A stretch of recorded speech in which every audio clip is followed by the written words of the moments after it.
I don't care about any of that stuff. I care about how do we go about winning this football game? What gives us the best opportunity to win, and how can we put our players in the best possible position? Our friend Mark Schlereth, he joins us now. Stink, how you doing, bro? I'm good, Dan, man. How are you, brother?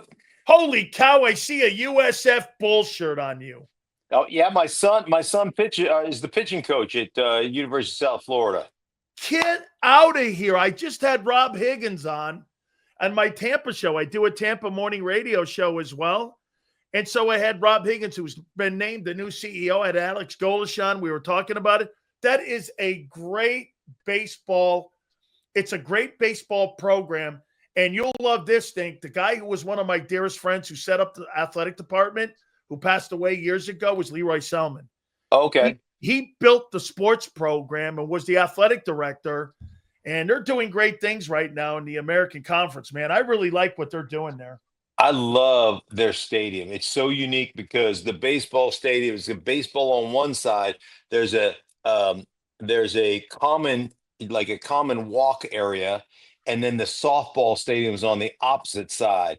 And so there's common grounds, and it's just really cool. It's a really unique place. I spent all spring, from February on. I was out there every other week and watching my son, watching him, direct the pitchers, and had a great year. Had three kids that really didn't really pitch very much the year before get drafted. So it was fun. It was a very successful season, and look forward to this coming year.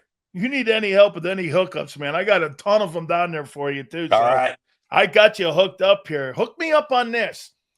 So why all the complaining in Philadelphia Eagle land? And I think you and I look at records, and especially in September, we look at it and go, players don't really look at the records. They look at the play and how they're playing. They're 30th in offense right now. They're 31st in passing.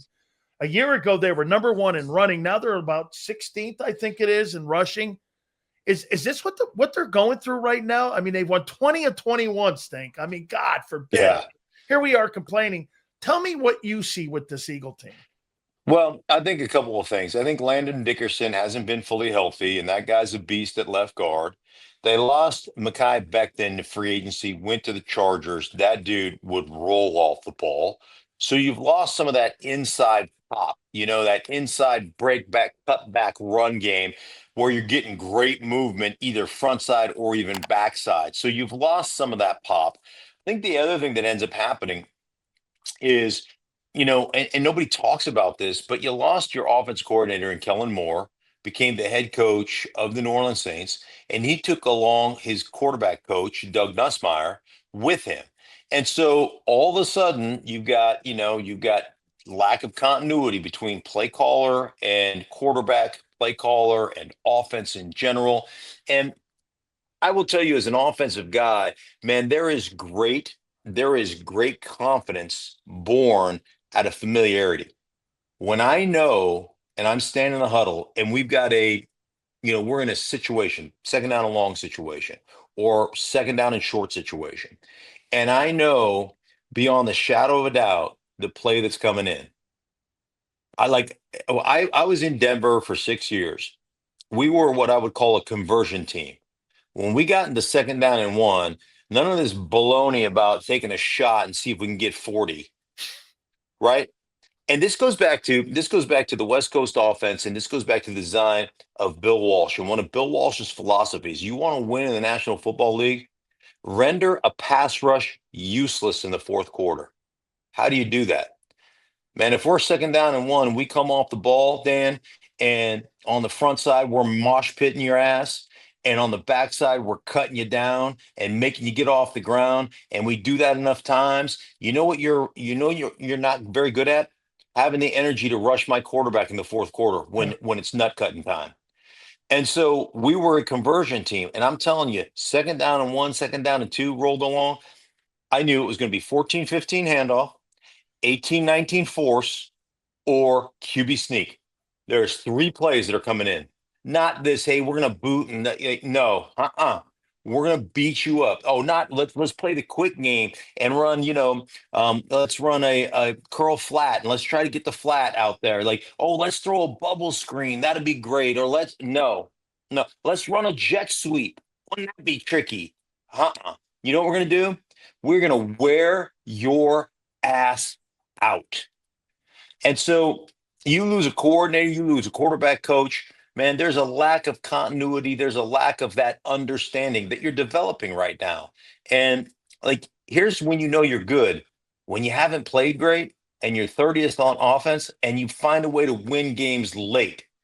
And they've made plays, man. Go back to that game where they beat the Rams. You know what they did in the fourth quarter? They made plays on the offensive side of the ball. They got touchdowns to Devontae Smith. They got a touchdown to A.J. Brown. Like, they got touchdowns at the end of that game. Forget about the block kick, which was awesome, in the return by Davis. Um, Man, they made their plays on the offensive side of the ball. So when push comes to shove, they just know how to make a play in crunch time. And that's the difference between teams that win and teams that don't win, or trying to learn how to win. They don't make those plays when it's rubber meets the road time.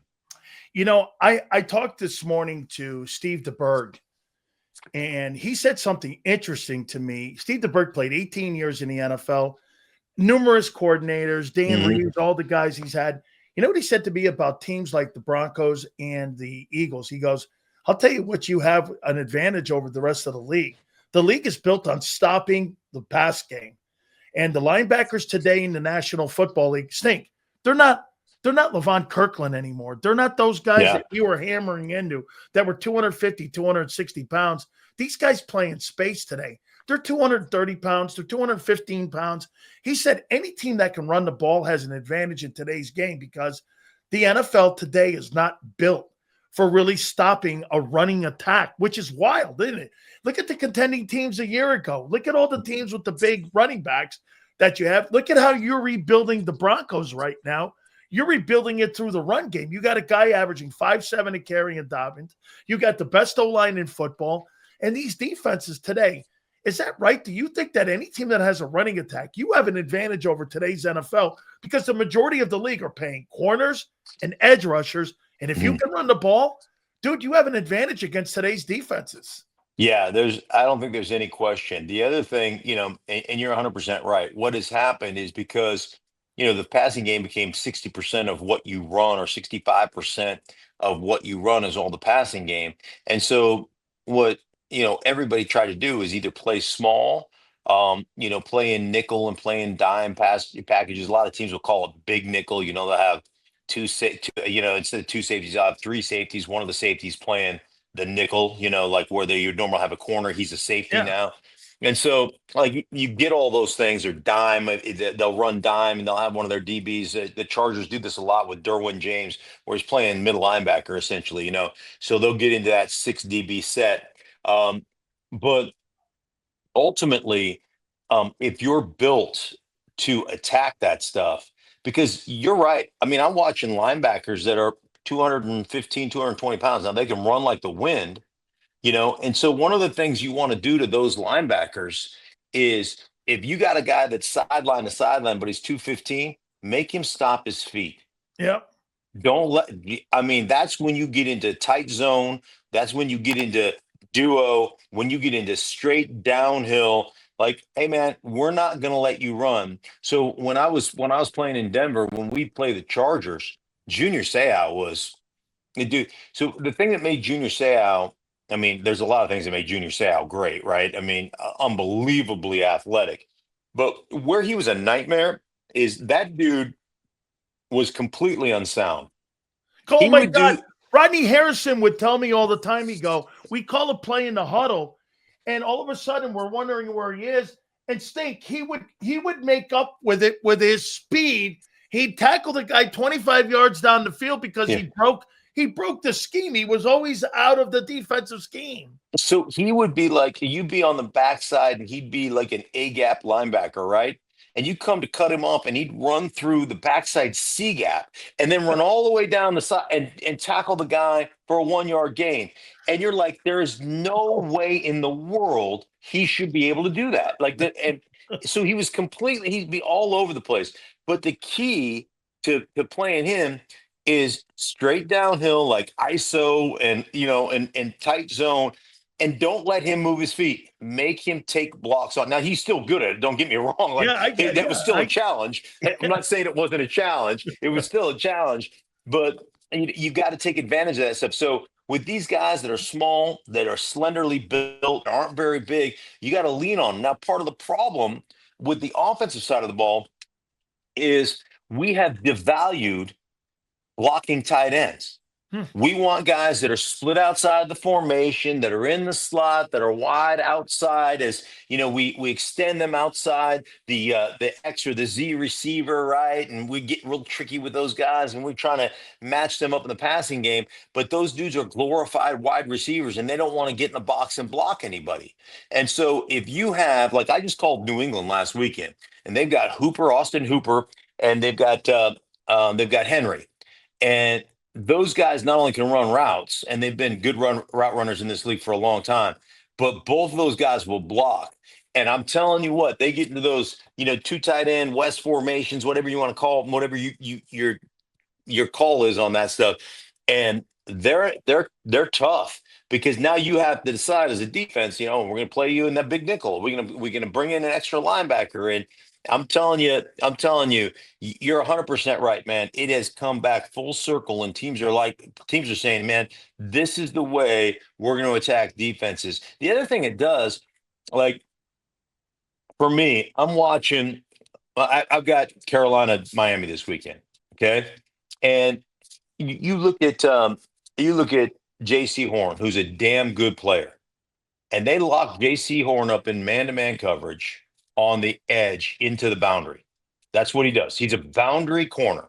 So whether it's the right or the left, he's into the boundary, right? And he is, I bet you 80% of the time he's in man coverage.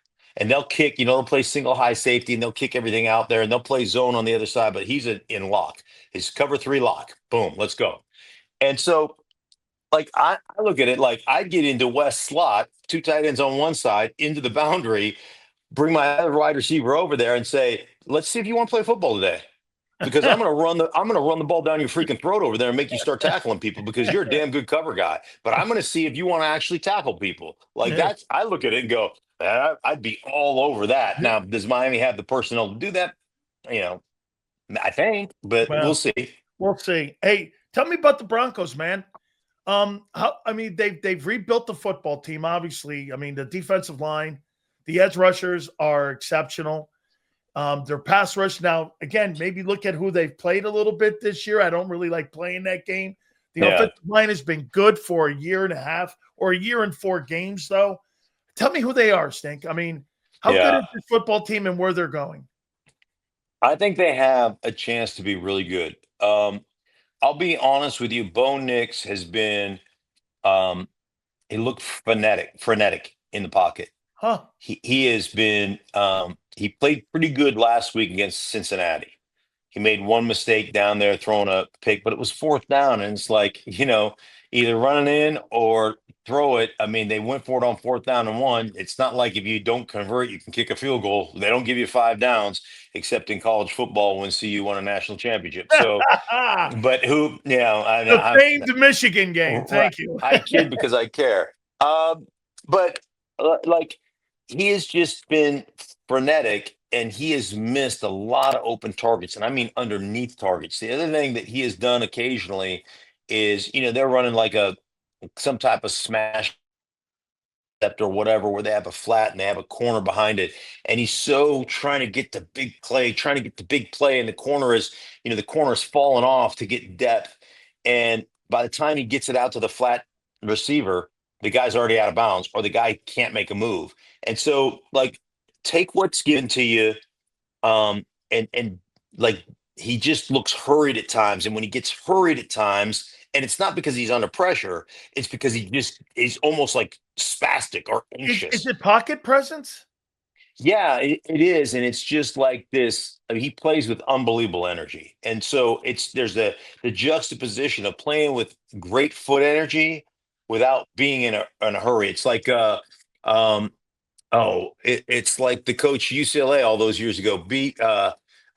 Vermeil? Be what's that? I mean, what was his name? Donahue? No. I'm talking the old guy Wooden. Wooden, John Wooden. Yeah, See, he had something. Some quote that he used to Be say was like, simple and easy or something like that. Be like slow. hurry, but don't be in a rush. That's right. Like Yeah, so, like that. yeah, Yeah, like that. something like that. But anyhow, he just looks a little bit rushed. And then you talk about their offensive line. I think the weak link in that offensive line is their center gets pushed around a little bit, and they'll make some mental errors, but they're playing when they can run the ball and they're pretty good up front. I think the big thing that has been a real pleasant surprise is I think their receiving core is a lot better. People will say, "Oh, they don't have a true number one, and they need to trade for this or that." I think that Cortland Sutton is a big time player. He's a big time football player. Uh, Troy Franklin has become really good. Mims is their kind of gadget guy. They're pretty good there. Still not getting a lot of production at the tight end position. Defensively, man, they are so waiting for Dre Greenlaw. He just has not been able to be. Ever since he tore his Achilles in the Super Bowl, the guy's been snake bit, and he was in training camp, man. Like he's a different cat because he's about five. He's about 6 foot even, maybe six. I'm probably being generous if I call him 6'1", and about 235. But he's like compact, and when he hits you, you don't get +2. You go down on the spot. Like, and so they haven't had him to be kind of that inside enforcer. So when they get him back, I think all three levels, they've got superstars at all three levels in their defense. So this ain't Orange Crush then, but you Mm-mm. think you think that it's evolving. And the way you're talking about the offense, you're kind of sold. If I could use that line, you're kind of sold that they're good, but the Yes. quarterback is just like, in the pocket. Because I've even heard Sean Payton make this comment about him. He's got to calm down and just stop being a cowboy out there, man. And, it's kind of like young Baker Mayfield in a way. Yeah. When Baker Mayfield was in Cleveland, because I Mhm. thought he was a little suspect in the pocket too. Yeah. So, I mean, is he the future of the team, you Yeah. think? Oh, but I think Bo is. I think he's really good. He's really smart. He's unbelievably athletic, and I always laugh when I hear the draft nicks talk about, well, he doesn't have elite level arm talent, and I'm just like roll my eyes, like, oh my God, what are we doing? What are we talking about? It's like, oh, this guy in a real fast 40, or this guy has got a real great bench press test. Who cares? Can you play? Can you not play? He can play. I just think that he is one of those guys that is so uber competitive and so fiery that he gets himself a little wound up, and he just got it. There's this kind of visual of a duck on a pond, right? And that duck is from the waist up, he's composed and he just looks majestic floating around, but his little duck feet are a mile a minute just keeping him there. And sometimes his foot energy is such that he loses the composure here. So he missed a throw down the sideline off a flea flicker that was unbelievably well designed to Marvin Mims and just off the fingertips of Marvin Mims. And he climbed the pocket so fast that when he threw it, he ran into his center because he Oh saw my it. He's like dead. He's like, oh my God, and you're like, God. dude, just calm down. Like, I think he'd be one of those guys that would be like, he would get a great hand in Texas Hold'em. He'd be like, oh, and everybody would fold. Like, you know what I mean? Everybody just go, oh, I'm down, I'm down, Oh I'm not, my yeah, God. I'm out. And all Oh he would my get was the Annie pot. He'd be like, oh my God, I gotta Oh have fun. my God. That's so good. Last one here for you, Stink. Okay, you know what? The biggest debate in Philadelphia and for me has always been Jalen Hurts. Depending on who I talk to, is this guy, what is this guy? You look at his numbers, he's trending for 2,500 passing yards this year.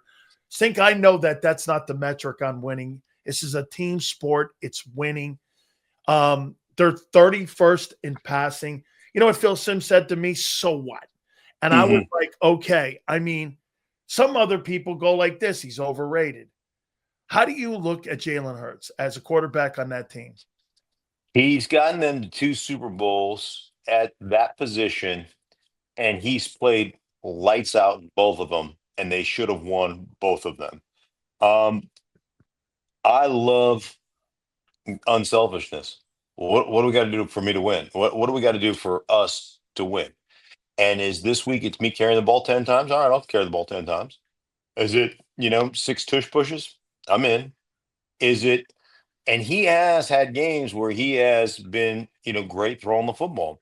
So I just look at the way they're constructed and the way they're built. And that's one of the things I love about them.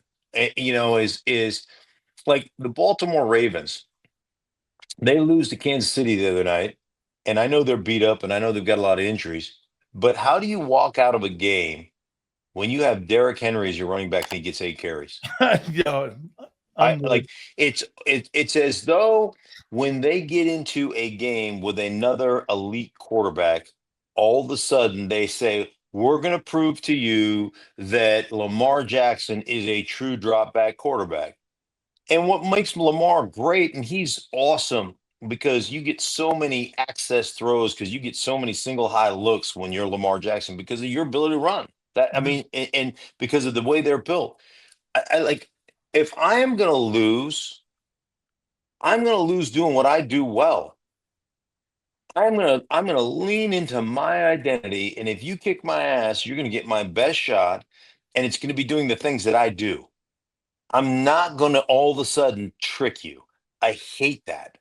And every time they play Kansas City, every time they play a great opponent, and I truly believe this is why they haven't represented the AFC in the Super Bowl with Lamar playing quarterback. He's a two-time MVP, easily could have been a three-time MVP, and they get into those moments and they literally take a dump in their helmets as coaching staff, as a They coaching threw the staff, I ball the believe. last two playoff years 39 to 41 times, and you got Derrick Henry, as you said. And we know what the Eagles do? They throw the ball less and give it to Barkley and don't make the critical turnover when it counts the most. By the way, in the Super Bowl last year, and I don't know exactly what the stat was, but I think Barkley had 24-ish carries, and I think he averaged less than 3 yards a Yeah, carry, or maybe right yeah, around 3 yards yeah. a carry. That's like 60 yards rushing or 70 yards Right. rushing. But to give it to him 24, 25 times when he's not, see, this is what coaches don't understand. They don't understand what that does to a defense, what that does for your play action game. Even if you're not breaking yardage, the stress that puts on you as a defense mentally, knowing that son of a bitch could break out at any moment. And then what it opens up for you, how it takes the pressure off the offensive line.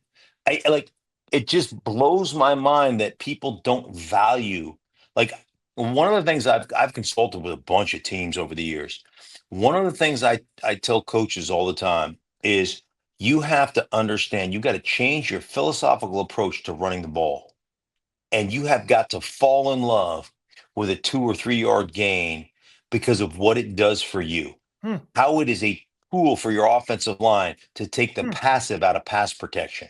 Now all of a sudden, I've been in a game, Dan, in this league where we had a 5 step drop, but all go is thrown off a 5 step drop, 5 step footwork, but it's out right now. So if I hit you, you're not getting to the quarterback, right? You just have to understand where you can take your Yeah. shots.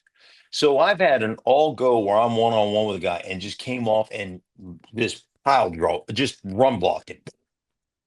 And we get done like boom, and he's fighting the run, and all of a sudden he realizes it's a pass. And he said to me in the game, "You can't do that." And I was like, "I just did." It's a pass though. I go, "Yeah, I know it's a pass." Yeah. But what I tell coaches all the time is, how do you take the passive out of pass protection?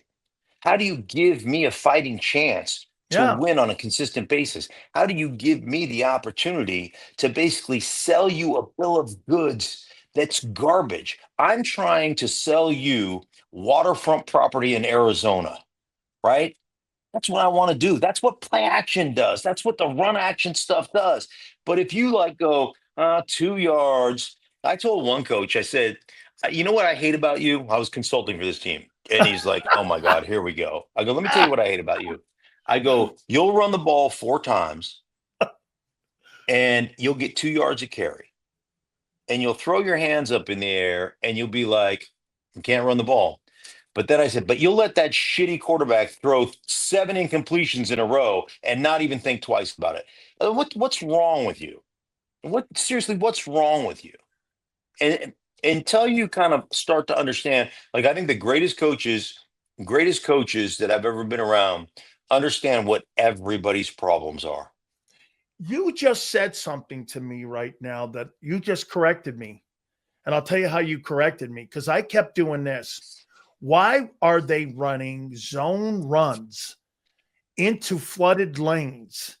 Because you know what they're doing now to Barkley? They're flooding the lanes on first and second down because Hmm. they don't want this guy hitting his head on the goalpost like they did a year ago. Yeah, So they're flooding the lanes on first and second down.